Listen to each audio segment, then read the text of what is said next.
préfères changer un jour de métier, faire autre chose? Bon, déjà, ce métier est un métier libéral que je ne compte pas quitter un jour. Mais après, c'est un problème de destin en fait. Tu préfères vieillir dans ce métier? Ah, 4 ans.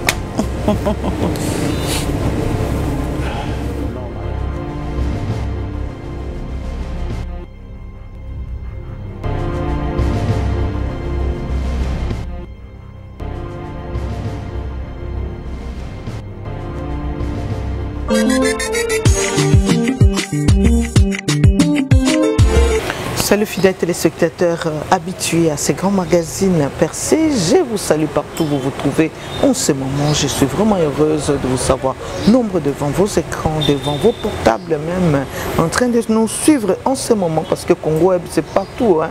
Même sur internet vous pouvez capter Congo Web Télévision. Info Congo Masolo aussi, merci à vous parce que vous êtes branchés. Merci aussi à tous ceux qui nous aiment et tous ceux qui nous écrivent, nous encouragent. Alors, comme sans plus tarder, je vais vous annoncer mon invité, comme je l'ai dit toujours d'habitude, que je reçois des invités aussi particuliers. Je vous laisse découvrir mon invité d'aujourd'hui, vers qui je me retourne d'abord pour dire bonjour. Bonjour Charlie Prince. Bonjour Madame Elise. Comment tu vas? Je vais très bien, merci. Tu es très bien habillé, très élégant. Hein? Je suis flatté Madame, merci beaucoup. Je présente Charlie Prince Ndama, qui est chroniqueur musical à la chaîne RTVS 1.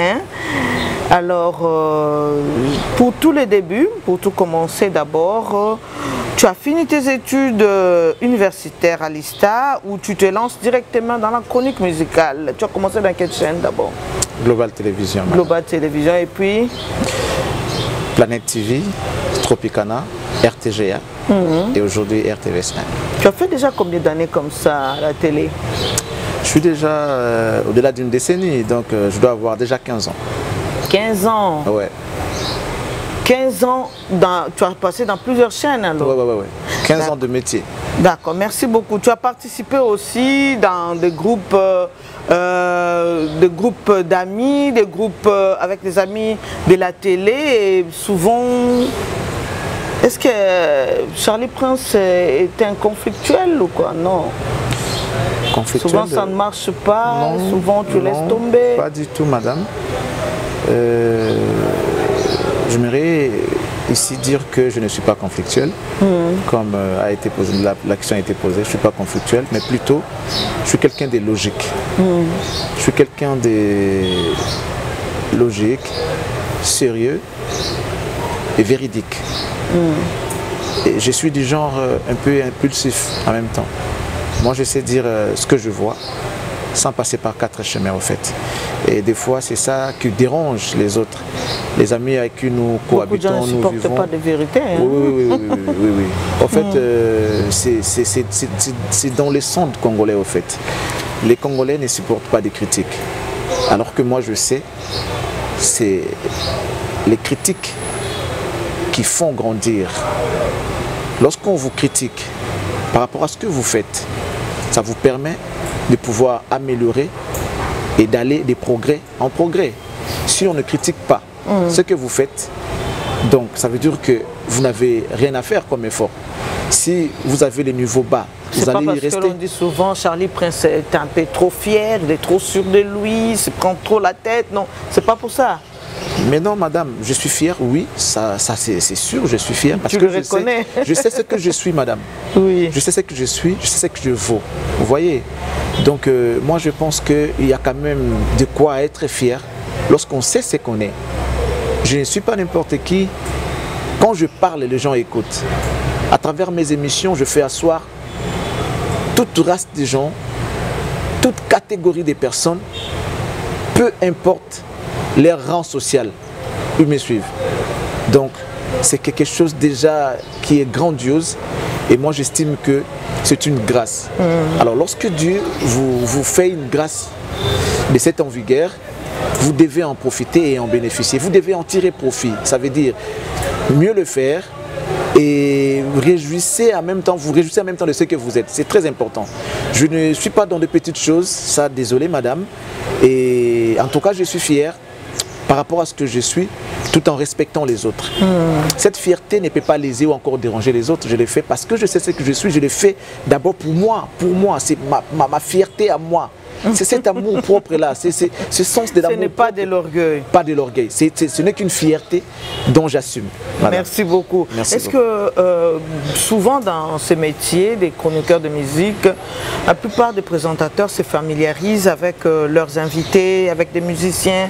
Tu t'es déjà familiarisé aussi avec certains nombres de musiciens? Oui. Qui par exemple? Oui, j'avais même un ami, paix à son âme, il est parti. Cet ami était un papa pour moi, un grand frère. Il était tout parce qu'il nécessitait de me prodiguer des conseils. Des fois, on allait même prendre un pot après, comment dirais-je, on prenait un pot dans quelques moments des détentes que nous organisons avec lui. Vraiment, je regrette beaucoup son départ. C'est Papa Wemba. Il était vraiment un grand ami, on était vraiment proches. Oui, que son âme repose en paix. Il m'appelait des fois,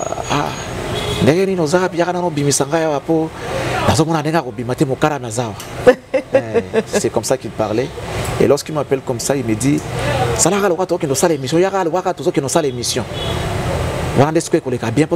a gardé des souvenirs. Hein? Oui, oui. Après, quand je viens, je trouve maman Amazon, que je salue à travers cette émission. J'ai dit, ah bonjour maman, papa, papa. Ah, mais Charlie, papa Lali. Après, le vieux, il va sortir à la fin pour dire, il fait semblant. Après, la maman va dire, mais Gilles, il y a mais non, après, lorsqu'il va sortir, après, la maman va dire, non, c'est Charlie qui te cherche. Après, elle dit, ah,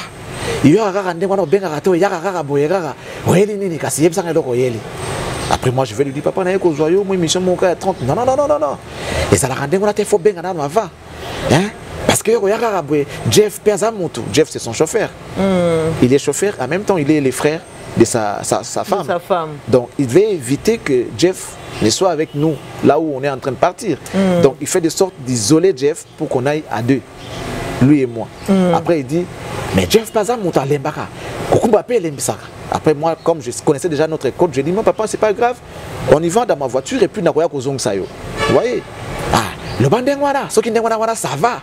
Pour Jeff Azamutu, Jeff Alemba, c'était une façon pour lui de fuir Jeff au fait, pour ne pas qu'il puisse voir ce que nous allons faire là-bas, là où on est en train de partir. Il y a un autre musicien avec qui tu t'es familiarisé comme ça, à part Papa Wemba? Oui, il y a Héritier. Et à un moment, c'était Kofi.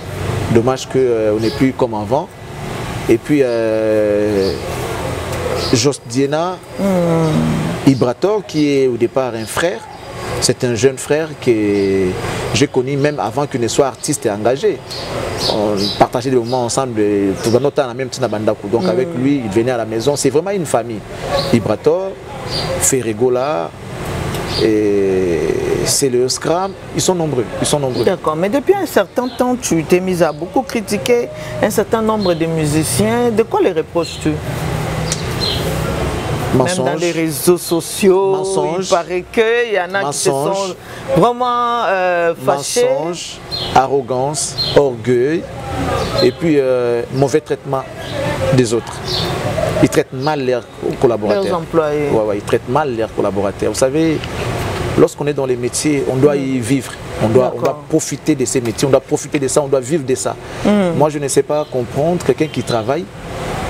Et tu vois, c'est comme dans une église au fait. Les pasteurs qui viennent pauvres, on commence l'église ensemble. Après 2, 3, 4 mois, il s'enrichit, il a des véhicules, il a des maisons. Et nous, on reste comme ça dans la permanence. On est là en train de prier. Lui, il n'est plus comme avant. Là, il est maintenant en train de contempler ce qu'il a déjà fait, ce qu'il a déjà créé. Il est en train de contempler son bonheur. Pendant que nous, les fidèles, on souffre. On a commencé ensemble. S'il faut bénéficier, il faut que ça soit équitable. Mais aujourd'hui, ça se retourne contre toi. Voyant la réaction de leur public, de leurs fans, est-ce que ça te pousserait un jour aussi à t'excuser ou bien parce que tu as dit la vérité? Qui s'excuse, s'acquise. Pourquoi je vais m'excuser, madame? Dès lors que je suis en train de déplorer les mauvaises pratiques, les mauvaises façons de faire les choses, ils sont plus menteurs Les artistes que vous voyez, ils sont vraiment menteurs, ils sont là toujours en train de mentir, ils s'enorgueillissent de plus en plus de ce qu'ils font, ils sont arrogants, ils ne savent pas tenir leur langage. Lorsqu'ils apparaissent comme ça, quand ils partent, ils sentent que c'est de l'orgueil, c'est du mativisme, il y a tout dans eux au fait. Vous voyez, moi je me dis que on a vu Michael Jackson, comment il s'est comporté face à la presse, il était humble. Lui qui est une superstar de tous les temps, une star qu'on n'a jamais eue, que le monde n'a jamais connue, mais tout de même il était humble. Il était humble, ça ne coûte rien. Lorsque vous savez ce que vous êtes, lorsque vous êtes sûr de vous, moi je pense que vous aurez vos deux pieds sur terre. Les artistes congolais ont un vilain défaut, ils ont un problème sérieux. Lorsqu'ils commencent à voir l'ascension, il y a du manque de respect qui s'ensuivent, il y a tout. En plus, ils sont menteurs. Pourquoi tu vas mentir à ton propre public? Le public qui a fait de toi ce que tu es devenu. Aujourd'hui, on sait comment ils ont commencé. Ils n'avaient rien au départ. Mais il y a certains musiciens aussi qui s'accaparent des chroniqueurs, c'est-à-dire qu'ils en font... Ce sont des mauvaises pratiques. Ils en font leurs propres agents. Oui, mais déjà moi j'ai dit que travailler avec un artiste n'est pas un problème. Le problème est lorsque vous voulez mêler les journalistes dans vos bêtises. Lorsque X ne s'attend pas avec Y et tu veux que le journaliste s'aligne derrière toi pour combattre X que tu t'entends pas avec. Ce n'est pas normal. Moi je ne peux pas cautionner cela. On peut être attaché des presse d'un artiste et musicien, chargé de communication, comme on est des fois heureux lorsqu'on est dans un ministère où on te nomme attaché de presse, je ne sais pas, chargé de communication, là on est heureux. On peut aussi l'être, même en étant attaché de presse d'un artiste musicien. Mais c'est question du respect au départ. Qu'on prenne ton travail en considération. Que l'artiste sache ses limites dans ta vie. Tu viens travailler. Vous devez définir au départ, au préalable, le cahier des charges de ton travail. Je commence ici, je m'arrête là, point barre. Les conflits, les guerres, tout ce qui suivent, tu dois gérer ça toi-même. Le journaliste n'est pas un garçon de course d'un artiste et musicien. Même si je travaille avec toi, je ne suis pas un garçon de course. Je fais mon travail qui a trait à ma profession et moi je pense que voilà, on doit se limiter. Le respect mutuel est très important. Nous devons privilégier ça, le respect. Vous respectez les règles ou encore les lois établies par votre structure. Vous vous respectez. Après, on vous doit aussi le même respect. On le voit souvent. Vous côtoyez un artiste, après il va confondre ses liens d'amitié. Il va le confondre en le transformant peut-être en un pur petit, je ne sais pas, bureau comme on les appelle souvent. Non, non. Un journaliste mérite beaucoup de respect. C'est grâce à lui, c'est-à-dire ces journalistes-là, que le monde peut te connaître. Pour ne pas dire impérativement te connaître. Le monde peut te découvrir, tes qualités, tes défauts, on peut les transformer en qualité grâce au travail des journalistes. Charlie Prince, tout au long de ta vie, il est arrivé que tu aies certaines situations que tu regrettes d'avoir connues dans ta vie, professionnellement bien évidemment, dans ta vie, et qu'il y ait aussi certains événements merveilleux que tu ne peux pas oublier dans ta vie. Je n'ai pas manqué dans ces métiers. Moi, je me rappelle encore dans mes débuts, c'était très difficile, madame, vous savez. Les Congolais ne veulent plus connaître. Les Congolais ne veulent pas connaître. Les Congolais veulent reconnaître. Reconnaître, ça veut dire que lorsque tu lui fais quelque chose de bien, après il va te reconnaître. Lorsque tu n'as encore rien fait, on ne cherche pas à te connaître. Donc tu dois te faire connaître toi-même. Ensuite, et ils vont venir après. Il faut perso. Il faut perso. Vous voyez, madame, nous, on a connu ce genre de problèmes. Des fois, les jeunes qui viennent aujourd'hui, ils ont de la chance avec la vitesse de cette nouvelle technologie qui est Internet et tout. Ils ont la facilité d'avoir des invités, des gros poissons comme on les appelle, facilement. Mais nous, ça n'a pas été le cas.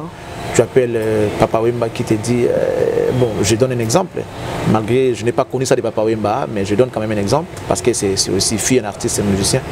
Tu l'appelles, toi qui viens de commencer ta carrière, bonjour cher aîné, je suis Charlie Prince. Après il te dit, qui? Charlie Prince? Oui, t'es qui? Je suis journaliste. Où c'est? Quelle émission? Dans quelle chaîne? Après, il te dit, mais l'émission là, moi je ne connais pas, mais je viens de commencer. Donnez-moi la chance. On n'a pas eu cette chance-là. Moi, je me dis aujourd'hui que je suis fier de moi. Même si le Seigneur me retire aujourd'hui, je serai toujours heureux parce que j'ai eu à combattre un bon combat. Et aujourd'hui, là où je suis, c'est grâce à Dieu et mes propres efforts. Et les merveilleux moments. Oui, il y en a toujours. Je vais finir rapidement pour dire que on connaît. Là, je suis du côté mauvais moment, des mauvais souvenirs, si vous voulez qu'on appelle ça comme ça, madame. La plupart de nos amis, ils ont hérité. J'appelle ça héritage. Les émissions déjà en succès. Ils se sont fait amis avec des artistes, peut-être par rapport à leur quartier de là où ils viennent.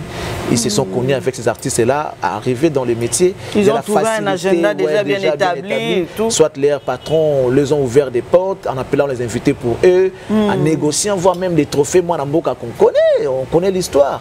Beaucoup de nos frères, on les a négociés les trophées qu'ils n'ont pas mérité. Je ne dis pas qu'ils sont moindres, non, ils savent bien faire leur travail, mais ils n'avaient pas mérité à cette époque-là les trophées. Non, on n'a pas eu cette chance-là. Moi, je me suis battu seul. Je n'ai pas trouvé un grand frère qui m'a pistonné dans ces métiers. Je n'ai pas trouvé un artiste à qui on était déjà proche avant que je n'arrive dans le métier. Non, je me suis battu. Je me suis battu jusqu'à voir la lumière aujourd'hui. Je dis merci mon Dieu et mes efforts ont payé. D'accord. Merci beaucoup Charlie Prince. J'ai deux questions. Oui. Ce sont des questions fétiches dans mon émission. Merci. Qui reviennent souvent. Et si la vie était à refaire, ferais-tu toujours le même parcours? Je souhaiterais que ce soit toujours moi et avec ce que je fais. Et si c'était un trophée, à qui le dédierais-tu? Déjà au départ, à ma très chère... Et si ta vie était un trophée, à qui tu vas le dédier? À ma très chère mère, Béatrice, que je salue. Gros bisous maman, parce que cette dame, elle a souffert. Elle a vendu ses pannes pour que je puisse étudier. Non. Je le dis avec des larmes.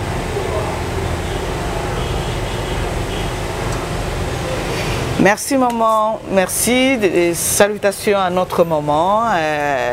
Il y a des moments qui touchent vraiment les cœurs, raison pour laquelle nous nous attachons toujours à nos mamans, même si nous grandissons, même si nous sommes mariés, nous attachons beaucoup à nos mamans.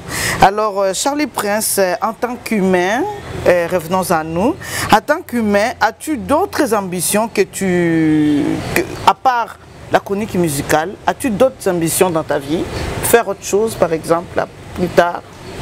Ou bien tu préfères rester toujours dans la chronique musicale, vieillir dans la chronique musicale comme Michel Drucker, Patrick Sébastien? Ou bien tu préfères changer un jour de métier, faire autre chose? Bon, déjà, ce métier est un métier libéral que je ne compte pas quitter un jour. Mais après, c'est un problème de destin en fait. Tu préfères vieillir dans ce métier? Ah, 4 ans.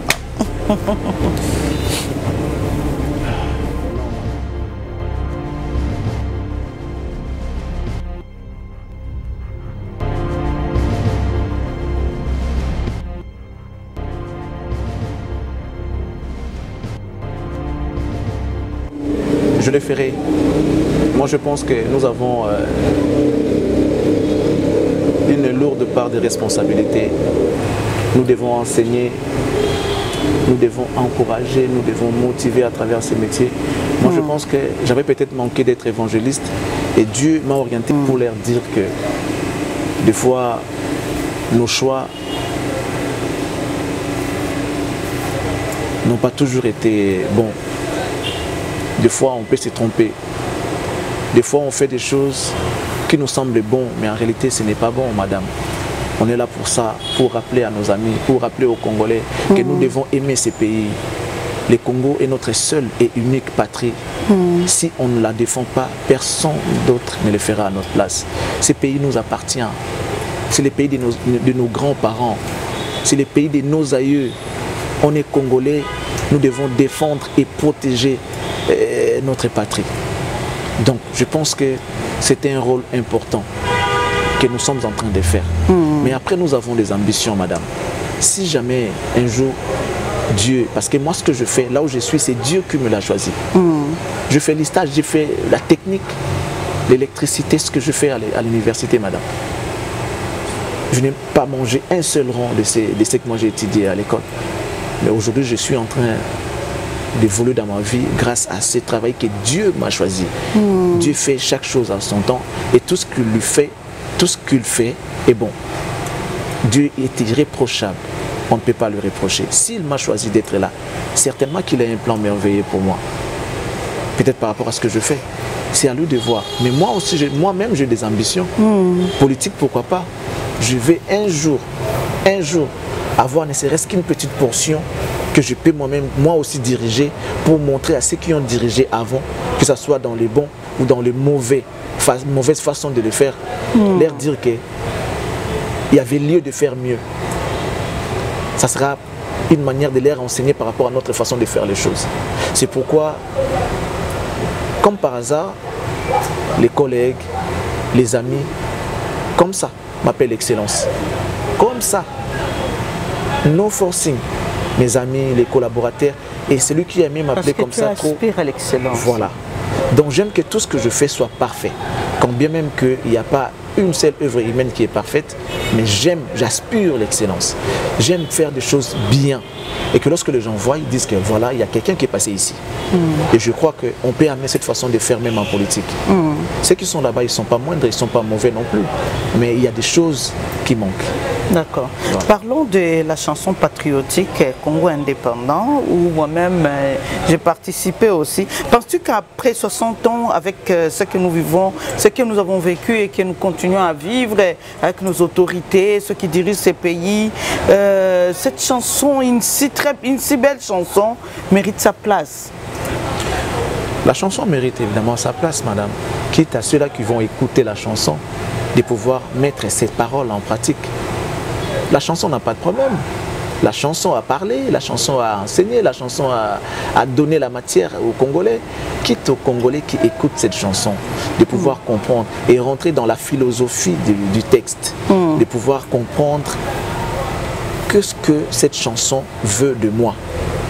Moi, ça dit 60 ans. Moi qui vous parle, j'ai mes petits-fils. C'est vrai que c'est par entremise de ma sœur. Les enfants de ma sœur m'appellent déjà Pépé. Vous voyez quand vous venez chez moi. Les enfants m'appellent Pépé Charlie Prince, Pépé Charlie Prince. Ce sont mes neveux qui m'ont donné des pépés. Donc je n'ai pas 60 ans. Mais Congo ouvre déjà la porte de la troisième âge. Du troisième âge si vous voulez. Alors, 60 ans, c'est l'âge de la retraite. Normalement, chez les Blancs, c'est comme ça, 60 ans, on te dit bravo, merci, vous devez maintenant vous reposer, vous avez beaucoup travaillé. Vous devez maintenant vivre de ce que vous avez déjà produit au départ. Qu'est-ce que le Congo a produit 60 ans après? Rien du tout. Rien du tout lorsqu'on voit l'inflation, il y a monnaie, c'est-à-dire les secteurs qui vont plus notre pays, c'est la musique. Ensuite, les sports. Après, la presse. Vous voyez, nous sommes à la troisième position, sans c'est voler la face. On est à la troisième position. On n'est pas aussi à la hauteur qu'on peut y penser. Non, pas du tout. On ne peut pas être fier de ce qu'on a produit, ce qu'on continue à produire jusqu'à aujourd'hui. Non, il y a pas mal de dérapages, il y a pas mal de bavures, il y a pas mal, ça dit de n'importe quoi à la presse aujourd'hui. Que ce soit du côté politique, culturel, il y a vraiment de n'importe quoi. Les gens qui se permettent de dire des histoires qui ne cadrent pas avec la réalité parce que seulement on a payé de l'argent. La presse ne peut pas être marchandée. On doit être impartial par notre façon de traiter l'information. On doit avoir une manière saine de traiter l'information. Même si vous n'aimez pas X, et si vous ne voulez pas vanter ses mérites, parlez-lui quand même en bien. Ça ne coûte rien. Vous niez tout de quelqu'un parce que vous ne l'aimez pas. Ou parce que vous aimez X, et que X ne s'attend pas avec celui-là. Non, mais et ça, ce n'est pas la presse. La presse doit être libre, indépendante. Mais la liberté n'est pas dire faire de n'importe quoi, profiter de cette liberté pour abuser. Non. L'indépendance de la presse, c'est lorsque vous traitez d'une manière impartiale l'information et que vous n'avez pas peur de dire non lorsque vous voyez que ça ne va pas. Et vous avez aussi le courage de dire oui si ça va. Applaudir quand il faut. Et déplorer quand il faut en même temps. Lorsque le chef de l'État parle de l'état des droits, madame, vous savez que c'est toute une philosophie, état des droits. C'est toute une idée, ça profite à tous ceux qui passent ici. Pourquoi je vais la casser, madame? Parce que je suis passé ici, à cette émission, et je veux que l'émission puisse terminer aujourd'hui, que ça ne puisse plus passer aux jours à venir. Non. Toi, tu es passé. Laissez aussi les autres passer, donner leur point de vue, donner leur expertise. C'est comme ça, Congolais. Si déjà, lui, il a sa part, après, il peut même tout foutre en l'air pour que celui qui viendra derrière lui ne trouve rien. Ça, c'est le mal chez les Congolais. L'état des droits nous rappelle de connaître d'abord nos devoirs. Nos devoirs. Ensuite, on va réclamer nos droits. Lorsqu'on dit que on ne mange pas social, tout ça et tout, qu'est-ce que vous avez déjà fait pour les pays? Pour que vous puissiez réclamer ce que vous réclamez là. Qu'est-ce que vous avez fait? Qu'est-ce que vous avez produit? Tu es là, tu croises tes bras, tu ne travailles pas, tu dors du matin jusqu'au soir, tu te lèves la nuit, les soirs, tu te laves, tu mets la poutre, tu sors à la rue, grand prêtre, Lénine. Et c'est ça le travail. Et tu veux être nourri, rémunéré en fonction de ça. Non, vraiment. Cherche-toi un travail, trouve-toi un travail. Même si on dit aujourd'hui que non, il n'y a pas de travail, il y en a toujours. On voit des petits commerces partout. C'est-à-dire que ces gens-là ont besoin de vivre de leur propre sueur, de vivre par les sueurs de leur front. Ce qui veut dire, lorsqu'on cherche, on trouve toujours. On trouve toujours. Donc, ceux-là qui ne cherchent pas, ce sont eux qui nous amènent les discours du genre mais ça les athées, toujours souffrir. Non, mais pendant que vous souffrez, il y a des gens qui construisent. Il y a des gens qui voyagent jour et nuit. Il y a des gens qui s'habillent bien, il y a des gens qui mangent bien. Pendant que toi, tu dis que non, comment ils ont bongaté. Voilà. Merci beaucoup, Charlie Prince. Nous tendons pratiquement à la fin de notre magazine. Alors, nous ne pouvons pas terminer comme ça. Est-ce que tu peux avoir un message d'espoir?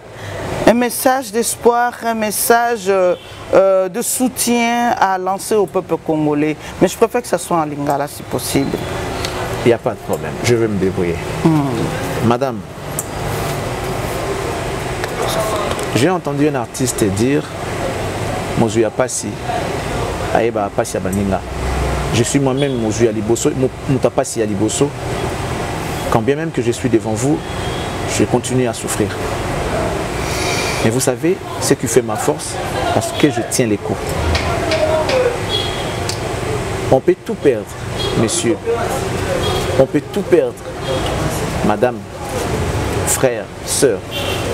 Mais ce qu'on ne peut pas perdre, c'est la dignité. On peut tout nous arracher. Mais ce qu'on ne peut pas céder, qu'on ne pourra pas accepter de perdre, c'est sa dignité. Battez-vous pour votre dignité. Battez-vous pour votre dignité. Bima na tongo, Kende Kotambola, Beta Baporte, Luka Moussala.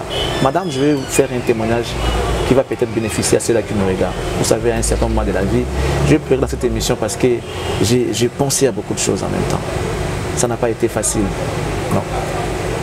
Perdre son père et voir ma mère qui souffre avec des frères derrière toi, j'avais perdu un moment d'espoir.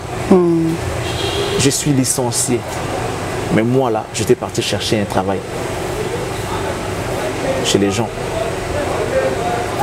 Et je me rappelle à l'époque, c'était sur l'avenue des JB, Esbaï.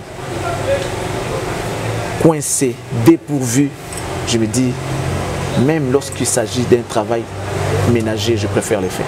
Moi, que vous voyez, je suis allé, j'ai toqué. Bonjour, Naoulou Kamoussala. Je l'ai fait. Simplement parce que je ne voulais pas dépendre des gens. Je ne voulais pas aller tendre ma main comme ça pour demander enfin Fingangaï Ndoki, Fingangaï Moïba, Fingangaï Fazer. Non, Nakine Koluka Moussala. Et Dieu, comme il avait un projet, il n'a pas permis, tout simplement. Mais s'il verrait peut-être qu'il va Zouanga, il n'a pas pu Moussala. Et monsieur m'a dit mais je te trouve brave. Apparemment, tu galères pas. Pourquoi tu cherches ce travail? Non, on a galéré. Je lui ai relater un tout petit peu mon histoire. Mais certainement, sa femme l'avait appuyé. Zoye, bon. Et ça, on dirait papa l'inga quitté parce que moi, si je suis qui, ceux qui volonté n'a peut-être. Alors, moi, ça comme qu'on insiste. Tout zoye. Bon, je n'avais pas compris, mais c'est Dieu enfin qui sait ce qui s'est passé.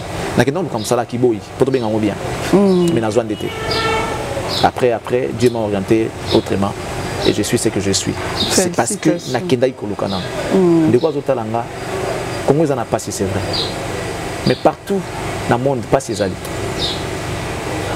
Avec cette crise économique concernant cette pandémie, ça a neutralisé le monde entier. La crise est là partout. Même ceux qui sont en Europe souffrent, comme nous.